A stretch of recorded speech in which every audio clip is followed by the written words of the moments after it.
भारतीय समाज में आज महिला सशक्तिकरण की लहर चल रही है, लेकिन यह लहर आज की नहीं बल्कि एक अरसे से भारतीय समाज का हिस्सा है। आज़ादी की लड़ाई में भी कई भारतीय महिलाओं ने अपना योगदान दिया और यह साबित किया कि वह भी इस समाज का एक सशक्त हिस्सा है।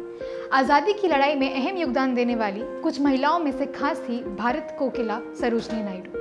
सरोजिनी नायडू, जिसने अपनी कला से परे रचनाओं के साथ 1 लाख दिलों को छुआ, भारत की उग्र स्वतंत्रता सेनानियों में से एक थी। नायडू का जन्म 13 फरवरी 1879 में हुआ था।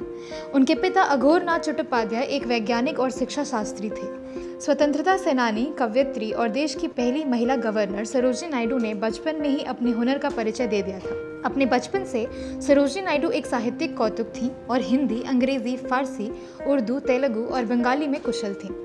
उन्होंने मद्रास विश्वविद्यालय, किंग्स कॉलेज लंदन में अध्ययन किया और कैम्ब्रिज के गर्डन कॉलेज में अपनी पढ़ाई भी आगे बढ़ाई। सरोजिनी नायडू गांधी जी से सन 1914 में लंदन में मिली। इसके बाद उनके जीवन में क्रांतिकारी बदलाव हुआ और वह भी स्वतंत्रता संग्राम में कूद पड़ी। दांडी मार्च के दौरान गांधी जी के साथ अग्रिम पंक्ति में चलने वालों में सरोजिनी नायडू भी शामिल थी। उन्होंने जीवन पर्यंत गांधी जी के विचारों और मार्ग का अनुसरण किया। आज़ादी की लड़ाई में तो उनका अहम योगदान था ही, साथ ही भारतीय समाज में जातिवाद और लिंग भेद को मिटाने के लिए भी उन्होंने कई कार्य किए।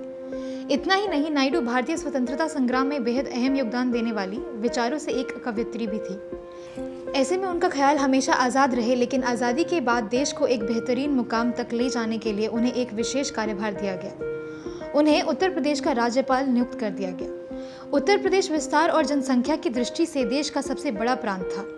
उस पद को स्वीकार करते हुए उन्होंने कहा था कि मैं अपने को कैद कर दिए गए जंगल के पक्षी की तरह अनुभव कर रही हूँ। लेकिन वह जवाहरलाल नेहरू जी का बेहद सम्मान करती थी और उनकी इच्छा को वह टाल नहीं सकी।